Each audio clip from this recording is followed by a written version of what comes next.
Good morning, students. Continuing with the chapter number 4, Atomic Structure. In 1903, Thomson proposed the first atomic model called the plum pudding model, in which electrons and protons were present in an atom. According to this model, an atom has a uniform positively charged spherical cloud with negatively charged particles, that is electrons, embedded in it. The electrons move through the atmosphere of the positive charge just like the dry fruits or plums in a plum pudding. Therefore, he named his model as the plum pudding model. This atomic model failed to explain several experimental observations about the atom, and thus it was not accepted. In 1911, a British physicist, Lord Ernest Rutherford, performed a scattering experiment to describe the structure of an atom. In his experiment, he bombarded a thin sheet of gold foil with fast-moving positively charged particles called alpha particles. Rutherford observed that most of the alpha particles passed straight through the gold foil without any deflection, which meant that there was lot of empty space in an atom. A few alpha particles were deflected through small angles, which meant that there was a positively charged region present in the atom that caused deflection. Rutherford called this positively charged region as the nucleus. Very few alpha particles were deflected through large angles or bounced back, which meant that the nucleus is centrally located, dense, and occupies a very small space in the atom. The alpha particle that directly hit the nucleus bounced back. Since alpha particles, which were comparatively denser, were deflected by the nucleus, Rutherford concluded that almost whole mass of the atom must be present in the nucleus. On the basis of his observations, Rutherford proposed the Rutherford's atomic model, in which he compared the structure of an atom like the solar system, according to which the nucleus is centrally located, present, in which protons and neutrons are present.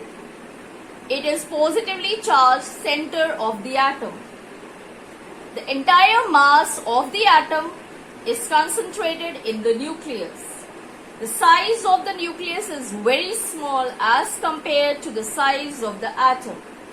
There is lot of empty space around the nucleus. The electrons revolve around the nucleus at a very high speed. And the number of protons and neutrons is equal. Drawback of Rutherford's model. According to the Rutherford's atomic model, electrons revolve at a high speed in the circular orbits around the positively charged nucleus.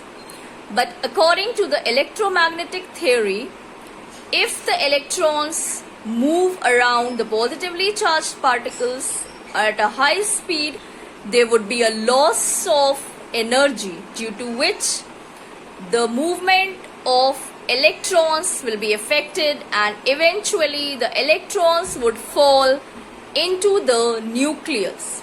So Rutherford was not able to explain the stability of an atom. In 1913, a Danish physicist, Niels Bohr, proposed improvements in Rutherford's atomic model. According to him, the nucleus is situated at the center of the atom. It contains protons and neutrons, collectively called nucleons. The entire mass and the positive charge of an atom is concentrated in the nucleus.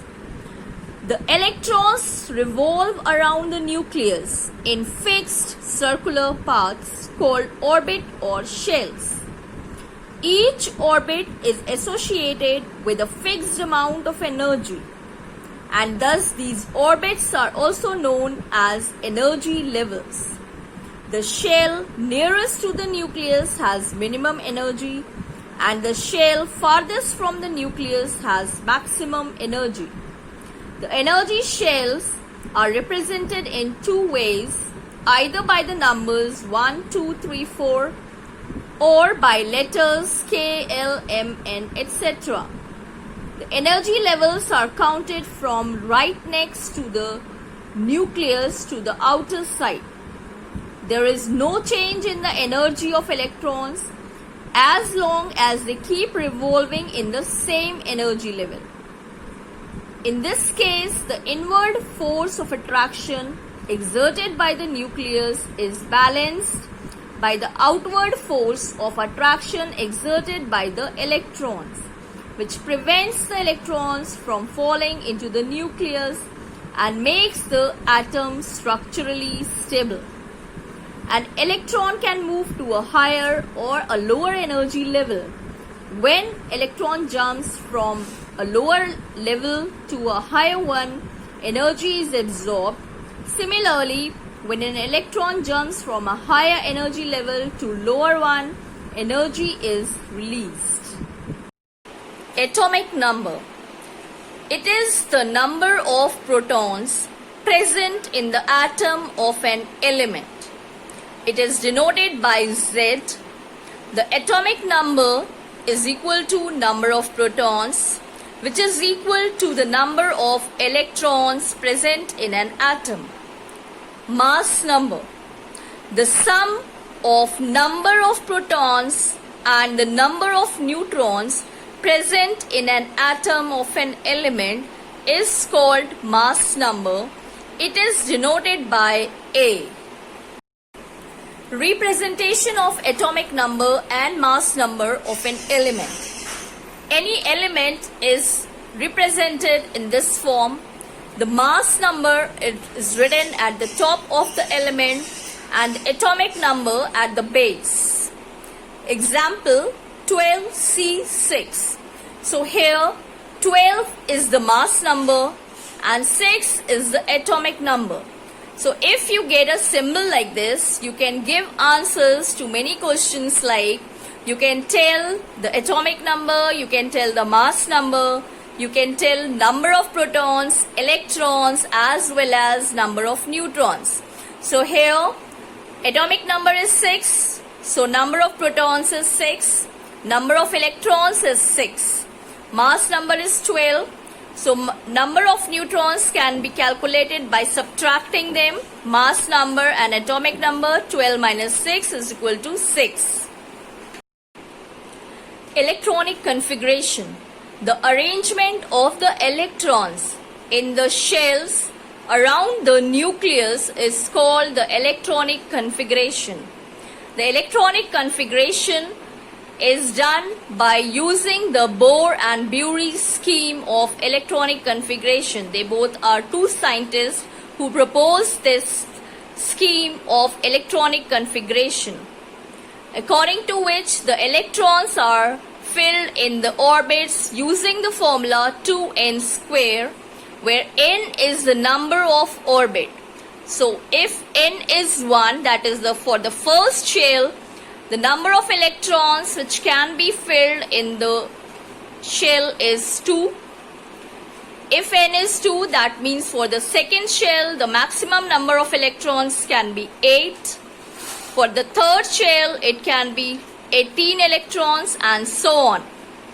If the last shell or the outermost shell of an atom has 8 electrons, then it is said to be stable, as all the shell is completed, so it is said to be stable, and this is called to be octet. Having 8 electrons in the outermost shell is said to be octet. For the elements in which only one shell is there, that means only first orbit is present, like hydrogen and helium, the maximum number of electrons can be 2. So if they have 2 electrons, then that state is said to be duplet. Valence shell. The outermost shell of an atom of any element is called the valence shell, and the electrons present in that shell are called valence electrons. Valency means the combining capacity of an atom of an element. The force of attraction which holds two or more similar or different atoms together is called the chemical bond. If the valence shell or the outermost shell has 8 electrons, then the atom is said to be stable, as it need not go any reaction to make itself stable. Like helium, it has got 2 electrons in the outermost shell, and it has only one shell, and the maximum number of electrons in the first shell can be 2. So it is having a duplet, and it is a stable element. They are also, all the stable elements are called the inert elements or inert gases, as all of them are gases. Neon, it has got the electronic configuration 2,8, as the number of electrons is 10. First shell has 2 electrons, and the outermost shell or the valence shell has 8 electrons. So it is stable. So any of the elements to become stable, it needs to have an octet for stability. On this basis, the elements are divided into different type of monovalent, bivalent, trivalent and tetravalent. If an element needs only one electron to become stable, that means to complete its octet or duplet, then it is called monovalent, like hydrogen, lithium, chlorine. They need only one electron to complete their octet. Lithium loses one electron, chlorine adds one electron to become octet, to have an octet. So they are called monovalent. If 2 electrons are needed, then they are called bivalent, like magnesium, calcium, they lose 2 electrons, and oxygen gains 2 electrons to become stable. Trivalent, they need 3 electrons. Tetravalent, they need 4 electrons to complete their octet.